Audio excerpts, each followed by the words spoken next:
Hola, muy buenos días. Mi nombre es Macarena y el día de hoy mi compañero Jaime y yo hablaremos acerca de Vigilar y Castigar, un libro de Michel Foucault.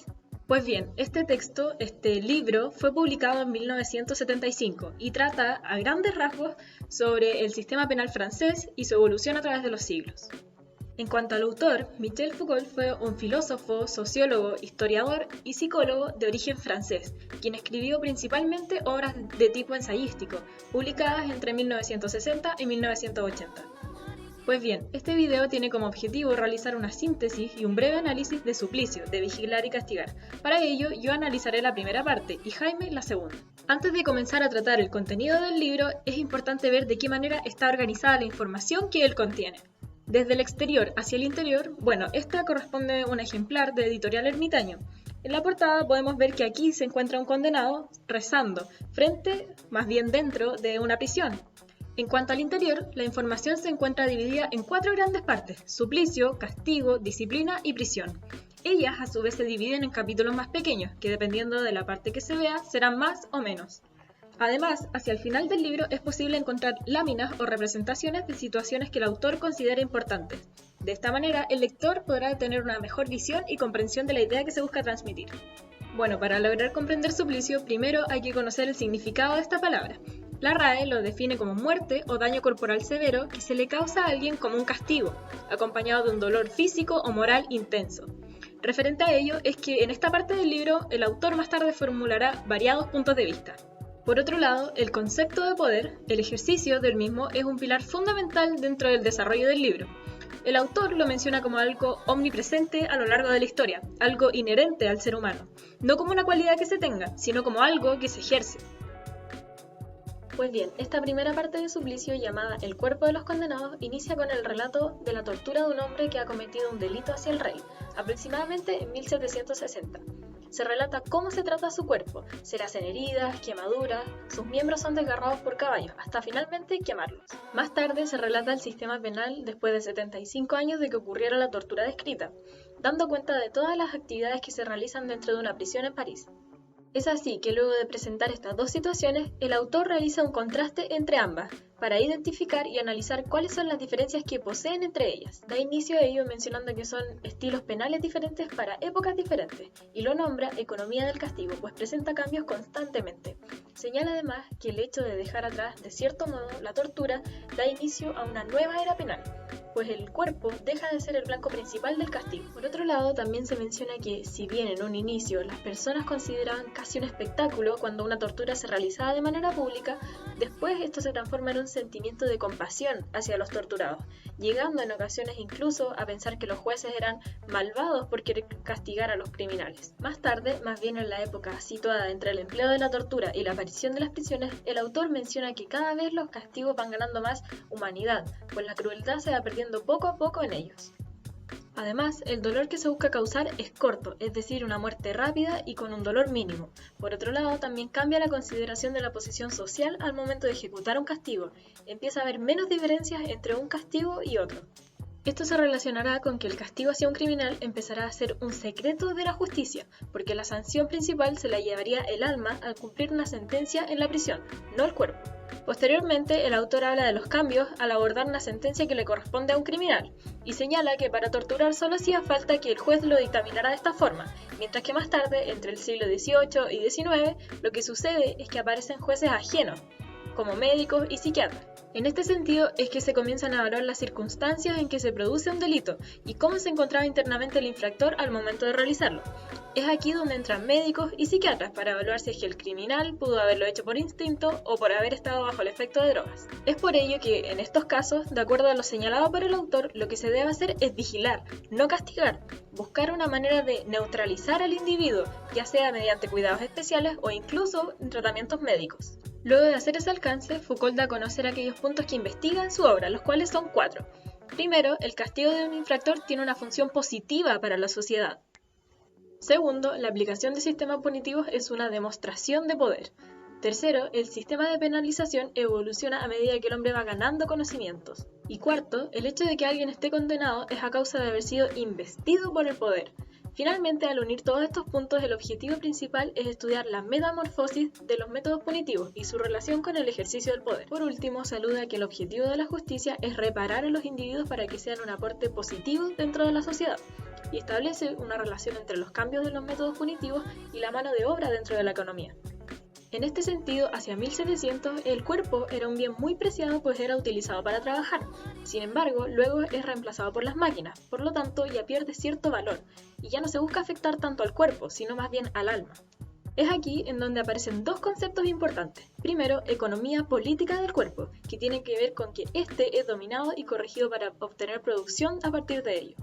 Y tecnología política del cuerpo, que hace referencia a cómo se organiza lo anterior y considerar hasta qué punto es posible ejercer el poder en el cuerpo. A modo de cierre de este capítulo se menciona que todos los individuos son vigilados, ya sea en prisiones, hospitales o escuelas, y ellos poseen una dualidad en sí, es decir, un alma que es vigilada y un cuerpo que es castigado, y a su vez el cuerpo como prisionero del alma. Es por tanto que los presos buscan escapar de sus almas controladas por el poder que se ejerce sobre ellos en prisión. Sin embargo, sus cuerpos de igual forma continuarán estando bajo la eterna prisión de sus propias almas. Pues bien, esa sería la síntesis y el análisis del cuerpo de los condenados, la primera parte de Suplicio. En lo personal, este no corresponde a un libro de mi agrado, pues al ser de tipo ensayístico, la trama se trata principalmente sobre el análisis de hechos para formar puntos de vista, lo cual no me es muy atractivo a la hora de leer. En cuanto al tema, sí es de mi agrado, pues es uno que trasciende los siglos. La justicia y el poder no son algo desconocido para mí, y son aplicables en muchas situaciones de la vida. Es por ello que recomiendo este libro a quienes gusten de la historia y el abordar un tema con profundidad. Bueno, y ahora los dejo con Jaime, quien tratará la segunda parte de Suplicio. La resonancia de los suplicios. A grandes rasgos, este capítulo habla sobre las características del sistema penal entre los siglos XV al XIX, hablando sobre las sentencias, el rol del poder soberano, las pruebas con que se determinaba algún culpable, entre otras. Para comenzar, el autor hace alusión a las prácticas penales, las cuales eran muy variadas dependiendo de la índole del crimen, las costumbres o el estatus del acusado. Estas penas podían ser la muerte, la cual, dependiendo del crimen y la sentencia del juez, podía ser ahorcado, cortar la cabeza, desmembrado por medio de tiro de caballos. También están las penas ligeras, las cuales son, por ejemplo, prohibición de asistir a algún lugar determinado, censura, prisión, entre otras. La última pena era la pecuniaria, que se basaba en multas. El autor también señala que el suplicio no era la pena más recurrente en nuestros años, a pesar de que siempre se ha creído lo contrario. Ahí señala que el 10% de las penas eran capitales, o que también de 260 sentencias, 39 eran pena de muerte. Todo esto debido a que los tribunales cambiaban la clasificación de los delitos, o que también el propio poder soberano indicaba que no se aplicara el castigo. Y entrando más al concepto de suplicio, se habla sobre uno de los criterios más importantes, el dolor, ya que este debe ser regulado y no depender de cuestiones del azar. A esto se le agrega la muerte como parte del dolor del suplicio, ya que ésta priva la vida y está acompañada de una cierta cantidad de dolor antes del deceso del cuerpo. En el texto se hace una analogía entre dos casos de muerte en el suplicio: la decapitación, la cual sería el suplicio cero, y el descuartizamiento, la cual sería el suplicio infinito. Pero no solo el dolor tiene su medición, sino todo lo que el suplicio conlleva. Por ejemplo, la intensidad, la duración, la cantidad de latigazos, etc. Todo depende de la gravedad del delito, el estatus social del delincuente o la calidad y cantidad de las víctimas. Todo eso lo define el tribunal. En el texto se afirma que el suplicio es un ritual, por ende, este tiene distintos puntos que se deben llevar a cabo. Primero, el sentenciado debe ser señalado con una marca para así ser recordado por siempre. Segundo, el suplicio debe ser resonante y comprobado por todos, ya que sirve como ejemplo del triunfo de la justicia ante todos los que atenten contra el soberano poder. Tercero, todo el procedimiento se mantenía en secreto tanto para el público como para el acusado. Todas las declaraciones, testigos, las pruebas se mantenían en secreto para así evitar el desorden, la violencia contra los jueces o contra la justicia, ya que como se refiere en el texto, el soberano poder no es de la multitud. Luego, el texto habla sobre la demostración penal, es decir, las pruebas, las cuales se podían clasificar en tres tipos. Pruebas plenas, las cuales no permiten dudar del hecho. Luego están las semiplenas, las cuales son verdaderas hasta que se pruebe lo contrario. Y finalmente están los indicios lejanos, como el rumor público, algunos indicios del acusado al ser interrogado, etc. Si el juicio se definía por alguna prueba plena, entonces la sentencia podía ser de cualquier tipo. Las semiplenas también, pero jamás se sentenciaba a la muerte, y los indicios llevaban a una simple multa. Cabe destacar que la veracidad de las declaraciones dependían de la persona, ya que no era lo mismo que declare una persona que conocía al acusado a otra, como por ejemplo un vagabundo que declare. A pesar de todas estas pruebas, declaraciones, el texto señala como la más contundente a la confesión, siendo la prueba decisiva, pero sin embargo, esta debe ir acompañada de investigaciones previas. La confesión era obtenida por medio de la tortura, la cual tenía un origen muy lejano, por ejemplo, la Inquisición. Aquí se habla del suplicio de verdad, ya que por medio de la tortura y el sufrimiento se llegaba a la verdad. Todo este procedimiento dependía del juez. Por ejemplo, el tiempo que se lleva a cabo, las herramientas que se utilizarán, la intensidad, entre otras. El juez, sin embargo, tenía que aceptar los riesgos de la tortura, no solo si el acusado llegaba a morir, sino también si éste llegaba a soportar todos los tormentos. Si esa era la circunstancia, entonces dependía de la gravedad del caso. Si era leve, entonces los cargos se retiraban, pero si era más grave, entonces se volvía a retomar a las pruebas anteriores, y si éstas eran lo suficientemente contundentes, entonces se podía declarar cualquier sentencia menos la pena de muerte. Por eso, en los casos más graves se intentaba evitar aplicar la tortura. Después, el texto habla sobre el punto final de este ritual y es la ejecución pública. Este tenía 4 aspectos muy relevantes para poder realizar su ejecución. Primero, el culpable debe proclamar la verdad, con algún cartel en la espalda o alguna marca, todo para decirle al pueblo el porqué de su sentencia. Segundo, se vuelve a la confesión.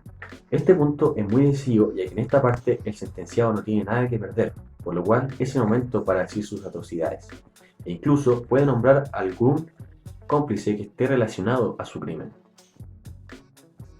Tercero, se debe establecer relación entre el crimen y el sentenciado. Por ejemplo, realizar la ejecución en el lugar del crimen o ocupar las herramientas que el sentenciado utilizó. Cuarto, el sufrimiento. Este debe ir acompañado de suplicio, gritos, perdón, etc. Este es el punto final del ritual, por ende, hay una relación entre el juicio del hombre y el de Dios. Luego, el texto nos habla sobre la relación entre el poder soberano y la realización de un crimen.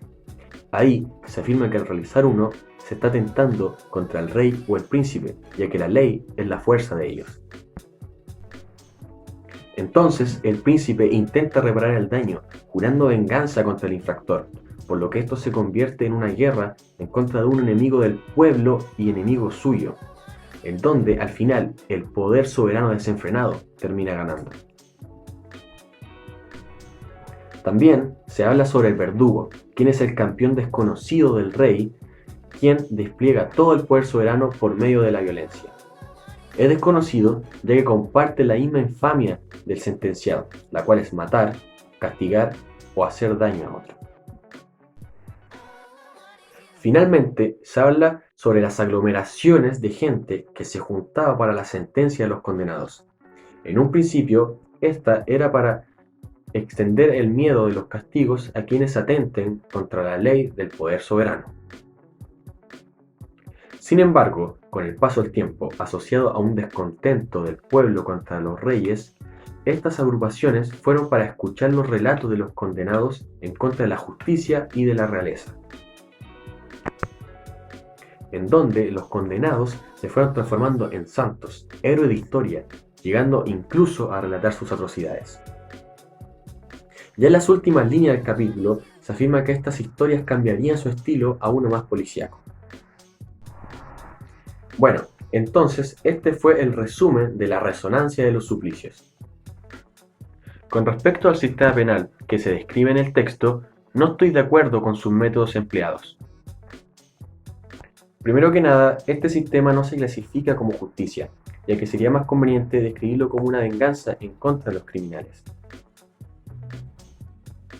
Incluso, cabe destacar que en el texto se afirma que es una venganza del poder soberano en contra de los que violen la ley, en donde el criminal perdía todo derecho, perdiendo su libertad e incluso la vida, básicamente perdía su humanidad. A mi parecer, cualquier victoria por medio de la violencia no es victoria alguna. No justifico a los criminales, pero nadie puede quitarte tu humanidad y menos la vida. Otra razón es que el procedimiento no es nada seguro. Claramente por el contexto no tenía las herramientas para poder confirmar un hecho en un 100%, pero la manera que aplicaron para definir un caso era muy desconfiable. Siendo en algunas ocasiones que se culpe a una persona por crímenes que no ha cometido, pero lo peor es que esa persona no tenía derecho a defender su postura ante la injusticia de la acusación. También que los procedimientos se mantenían en secreto o que el magistrado haga falsas promesas para obtener alguna verdad. Todos esos procedimientos solo llenan de incertidumbre tanto a la población como al acusado. Incluso, la mayoría de casos se tenían que definir por la que era la prueba más contundente, la confesión, y se conseguía por medio de la tortura, y ese es otro punto al cual yo estoy en contra. La tortura es para mí el método más cruel e ineficaz, ya que se castiga a una persona que solamente es acusado para que confiese algún crimen que cometió, en donde ese castigo es muy inmoral, lleno de sufrimiento, atentando contra la integridad de la persona acusada. También le asumo a la inseguridad del procedimiento, ya que esa confesión puede que no sea verdad y solamente sea para poder salvarse del castigo. En el texto también se señala que el acusado puede morir en el proceso o incluso soportar esos castigos y salvarse de la sentencia, lo cual esto suma a la inseguridad del proceso. Otro aspecto con el que no estoy de acuerdo era el propósito con que se realizaba este sistema, ya que este ritual se debía presenciar ante una multitud de gente con el fin de propagar el miedo de lo que el poder soberano podía hacer en contra de los criminales. A mi parecer, un pueblo que vive con miedo no es un pueblo libre, ya que no se pueden expresar con libertad por el miedo de que sus pensamientos estén en contra de lo que las autoridades estipulan como correcto. Todo esto siendo parte del poder absoluto de los reyes en esos años. Bueno, esto es todo con respecto a Suplicio. Espero les haya gustado. Ahora yo me despido. Nos vemos en la próxima.